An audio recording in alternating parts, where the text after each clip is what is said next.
enjoying my videos, welcome to my channel. In this video we will do chemical reactions and equation. It's basically a 10th class science chapters of chemistry. Now before jump into the chapter, I just want to explain that what is the meaning of this chapter. We have two words here, chemical reactions and equations. In 7th or 8th class, you must have read about physical change and chemical change. So I just want you to look into this physical change and chemical change. What is about physical change? The change which is physical only. Like I have torn the paper and it is torn into two pieces. Now the two pieces मैंने paper को just ऐसे फाड़ा है तो वो दो pieces में हो गया. तो वो दो pieces कौन सा change है? It's a physical change. Physical change मतलब उसकी properties में change नहीं आया. जो मेरे पास अब दो pieces हैं पेपर के दोनों की properties same है. मीन्स अभी भी वो पेपर की प्रॉपर्टीज उसमें है, एग्जिस्ट कर रही हैं. But what about the chemical change? Suppose मैं पेपर को बर्न कर दूं एंड फॉर्म एन ऐश, वो ऐश में बदल गया, ठीक है, वो ब्लैक कलर की ऐश में चला गया. अब जो ऐश है उसके पास पेपर की कोई भी क्वालिटी नहीं है, कोई भी प्रॉपर्टी नहीं है, जो हैज टोटली चेंज्ड, वो बिल्कुल कंप्लीटली चेंज हो गया. That change is called chemical change. So in this chapter we will not read about that physical change, we will deal about this chemical change only. तो first we need to understand कि chemical change में हुआ क्या. chemical change में ये हुआ कि हमारे पास कोई चीज है जिसमें चेंज आया है, वो चेंज ऐसा आया है कि उसने उसकी प्रॉपर्टीज को बिल्कुल ही चेंज कर दिया. तो we will read about those kind of chemical reactions जिसमें चेंज आता है. तो हम somewhat बोल सकते हैं कि वो चेंज परमानेंट चेंज आया, बिकॉज जब मैंने पेपर को बर्न किया तो वो ऐश में चेंज हो गया. अब ऐश से मैं पेपर को वापस तो नहीं ले सकती, तो समवट मेरा वो चेंज क्या था, परमानेंट चेंज था. तो मैं ऐसी इक्वेशंस के, ऐसी रिएक्शंस के बारे में हम इस चैप्टर में पढ़ेंगे जो केमिकली हुई हैं और जो हमने रिएक्ट कराया है, जो हमारे पास बन के कुछ आया है, वो कंप्लीटली चेंज था. और यहाँ पे इक्वेशंस का मतलब है कि how we can present that reactions, क्योंकि साइंस में हमें लिखना है कि हम उस चीज को कैसे शो कर सकते हैं कि क्या हुआ. तो उसको शो करने के लिए हमारे पास कुछ ना कुछ इक्वेशंस होती हैं. तो we will read about that equations also. So I hope now the meaning of this chapter is clear to you. First I already told you about कि सबसे पहले we should know कि what are chemical reactions. तो हमने we have done that. कि chemical reactions are those reactions in which we get a new thing. Old thing say we get a new thing. So now the equation is, let's take an example. We all know that when we mix hydrogen with oxygen we get water.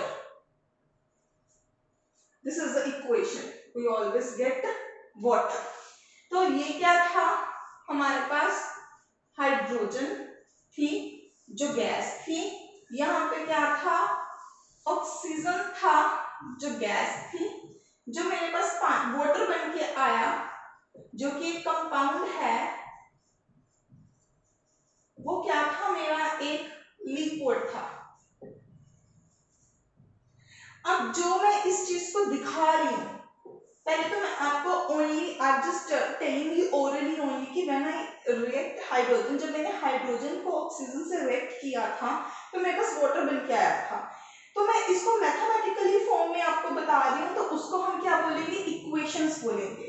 अब equations में we have some of the things जो हमें देख, उसको बिल्कुल ध्यान से देखने कि इसमें हुआ क्या. तो इन चीजों को हम क्या बोलेंगे, reactants, because they react with each other. तो जो हमारे पास चीज बन के आई उसको क्या बोलेंगे हम, प्रोडक्ट्स. तो इसका मतलब मैं ये बोल सकती हूँ कि when reactants react together they form new products. तो हमारे पास reactants हैं, reactants जितने मर्जी हो सकते हैं. यहाँ पे I have two reactants और I have used plus sign also. तो प्लस साइन का मतलब क्या है कि मैंने हाइड्रोजन में ऑक्सीजन को ऐड किया. Now there is an arrow also, और एरो की अगर आप डायरेक्शन देखो तो this in the forward direction only, right direction only. तो द डायरेक्शन इंडिकेट्स दैट कि इसकी मिक्सिंग से ये बना है। अगर मैं यहाँ पे एरो लगाती हूँ तो इसका मतलब ये है कि इससे ये चीज निकली है, बट मेरा एरो क्लियरली इंडिकेट कर रहा है कि इन चीजों को रिएक्ट करने से मेरे पास ये चीजें बनी है। तो this is called equation only. अब one more thing was that कि अर्लियर उसको ऐसे रिप्रेजेंट नहीं किया जाता था, अर्लियर उसको ऐसे रिप्रेजेंट किया जाता था। This is a word equation, इसको हम वर्ड इक्वेशन बोलते हैं क्योंकि I have written in word form only. Hydrogen gas plus oxygen gas forms a water that is a compound in liquid form, तो उसको बोलते थे word equation. Afterwards, after some period, word equation is replaced by symbol equation. So this is symbol equation. So I have used symbols of hydrogen. I know the symbol of hydrogen is this. I know the symbol of oxygen is this. और पानी का compound बन के ऐसे आ गया। तो here I have just represented word equation into a symbol equation. तो अभी जो आपको सीखना है, आपको सिंबल इक्वेशन सीखनी है, क्योंकि वर्ड इक्वेशन में आप बहुत इजीली बता पाओगे कि मैंने इसको रेक्ट करके इसके साथ रेक्ट किया, ये बन के आ गया। आपको सीखना ये है कि उसका सिंबल क्या है, जो कि आपको already 7 to 8 class 9th class में बता दिया कि हाइड्रोजन को we represented with H, capital H, और capital H2 because it's gas, oxygen को O2, ऐसे करके इनके सिंबल्स अभी आपको पता है। Some of the symbols may be you are not aware, but I think 80% symbols you are already aware about. So we will start with that 80% and we will proceed to that 100%. So I think now it is already clear to you कि what are chemical equations and what are equations.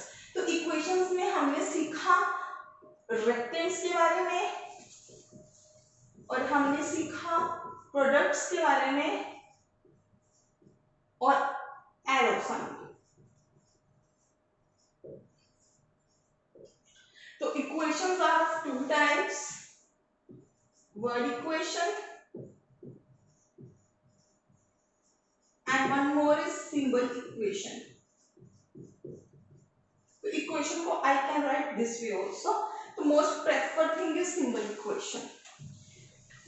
So now we will move forward to features and properties of these chemical reactions. Now in this whole chapter I will be talking about that features only. Now अभी मैंने पता चल गया मुझे कि chemical reaction क्या होती है, मुझे पता चल गया equation क्या होती है, but now I need to notice the changes. Notice changes. अब change कैसे कैसे आते हैं, so that we can only learn when we do the experiment. Likewise, scientists did the experiment and they come to know that symbols में changes कैसे कैसे symbols में change आ रहे हैं. एक तो color can change. अब color, how the color can change, I can give you one example of this. You must have heard about rusting of iron. In rusting of iron, you can see a brown deposit on the iron nails. ठीक है, तो वो brown deposit, उसका colour जो iron nail का colour होता है, after some time इस पे एक brown layer आ जाती है। तो मैंने जब थोड़े टाइम बाद उसको देखा आयरन नेल को, तो उस पे एक ब्राउन कोटिंग आ गई, तो उसका कलर चेंज हो गया। तो मैंने एक जो फर्स्ट फीचर था, जो मैं फर्स्ट चेंज में नोटिस कर पाई in my surroundings only, that change was in the colour only. Colour में मैंने चेंज देखा।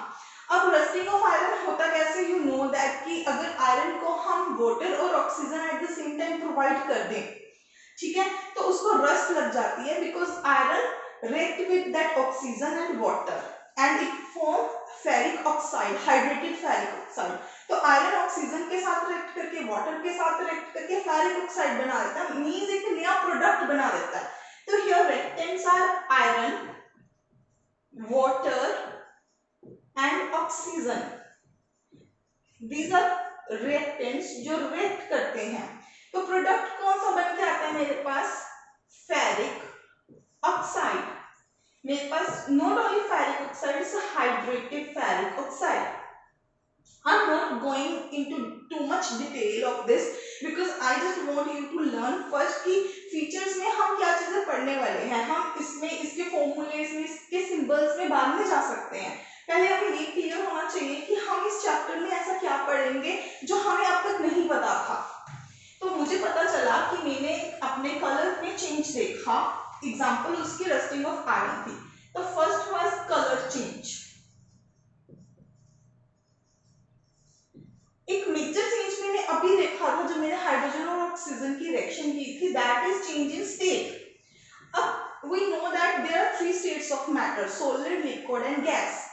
अब मैंने जब हाइड्रोजन को ऑक्सीजन के साथ पहना है रिएक्टेड, तो इट फॉर्म वाटर ओनली। तो आई नो, एवरीवन नो कि वाटर लिक्विड फॉर्म में हमें मिला, और हाइड्रोजन गैस होती है और ऑक्सीजन भी गैस होती है। फाइन। तो मींस जब हम gas react with gas it forms liquid. तो मुझे क्लियरली यहाँ पे पता चल रहा है कि there is change in state. Gas से वो डायरेक्टली जंप करके किस स्टेट में आ गया, लिक्विड स्टेट में आ गया। तो second change I have noticed in state. And other change, formation of precipitate.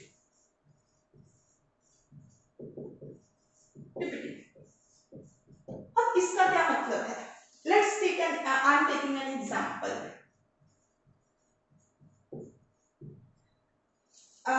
Suppose I have reacted lead nitrate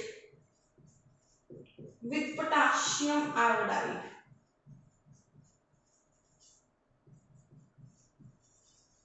Suppose मेरे एक बीकर में lead nitrate है.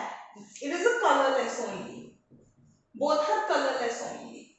ये भी आपको पता होना चाहिए कि इनके कलर्स क्या हैं. They are colorless only. Fine. तो I have a lead nitrate in my one beaker. Suppose मैं धीरे धीरे उसमें पोटेशियम आयोडाइड को ऐड कर रही हूँ. अगर मैं lead nitrate में पोटेशियम आयोडाइड को ऐड कर रही हूँ, तो मेरे पास येलो कलर के प्रेसिपिटेट्स बन के आते हैं. That deposit at the bottom of the beaker. अब प्रेसिपिटेट का मतलब वो होता है कि जो पानी में डिसॉल्व ना हो. एक ऐसी चीज, suppose this is a water, और एक ऐसी चीज जो पानी में डिपॉजिट हो ही नहीं रही है, नीचे, बिल्कुल नीचे आके वो settle down at the beaker only, precipitate. तो मैंने सम ऑफ द ऐसे केमिकल रिएक्शंस आपको देखने को मिलेंगी जिसमें आपके क्या बनेंगे, प्रेसिपिटेट्स फॉर्म होंगे. तो third one was formation of precipitates. Next is evolution of gas. कुछ केसेस में कुछ केमिकल रिएक्शन की ऐसी होंगी जिसमें आपको गैस बनेगी. मींस आपको पता चलेगा कि एक गैस बन के निकली है, तो means some of the chemical reactions में गैस निकलेगी. इसकी भी एग्जांपल हम ले सकते हैं. सपोज एक कॉनिकल फ्लास्क में आपके पास जिंक ग्रैन्युल्स हैं, जिंक के छोटे छोटे टुकड़े. We know that we can represent zinc as Zn. तो इसमें आपने धीरे धीरे HCl ऐड किया, जिंक में धीरे धीरे आपने HCl ऐड किया. अब जिसने रिएक्टिविटी सीरीज 8th क्लास और 9th क्लास में रीड करी है, तो he or she knows very well कि zinc is more reactive than hydrogen. Reactivity series में मुझे साफ पता है कि zinc is more reactive than that hydrogen. तो it can replace that hydrogen. Suppose करो इसने हाइड्रोजन को रिप्लेस कर दिया.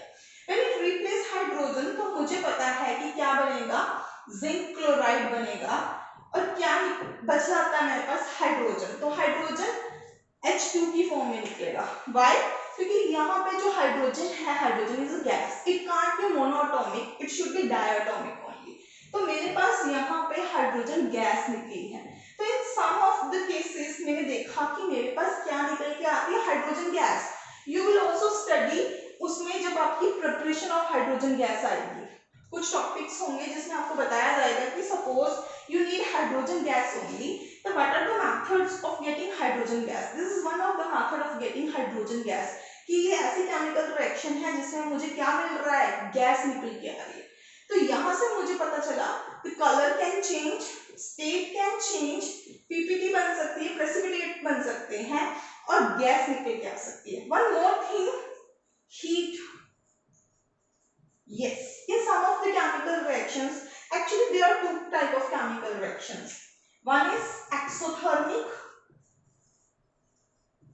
Everyone knows कि thermic means heat. Exo means बाहर निकलना। Some of the chemical reactions heat निकलती है। One is endothermic. In some of the reactions हमें रिएक्शंस को स्टार्ट करने के लिए उनको थोड़ी सी हीट प्रोवाइड करनी पड़ती है। Those kind of reactions are called endothermic reactions. But जिसमें हीट मेरी निकलती है बाहर, आउट इन, तो उन रिएक्शंस को बोलती हूँ मैं exothermic reactions. Most of the reactions, chemical reactions exothermic in nature, means उनमें हीट निकलती है। सपोज मुझे हीट चाहिए, मुझे पावर प्लांट में हीट चाहिए, तो I can perform some of the chemical reaction जिसमें बहुत अमाउंट में हीट निकलती है। तो this is also used in those thermal plants also. तो यहां तक मुझे पता चला features only.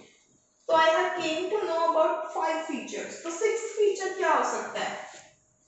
Permanent change, which we already talked about, कि अगर मैं I will burn the paper, तो paper it will change into ashes only. तो एशेस से मुझे पेपर दोबारा नहीं मिल सकता। तो जो इसमें केमिकल चेंज है वो 99% केसेस में परमानेंट होता है। फाइन। तो I think now you are clear with the chemical reactions, the equations and the features of this chemical reactions. So I hope you are clear with the concept. So in the next video we will continue from this only. For the timing, keep on liking, sharing and subscribing. Thank you.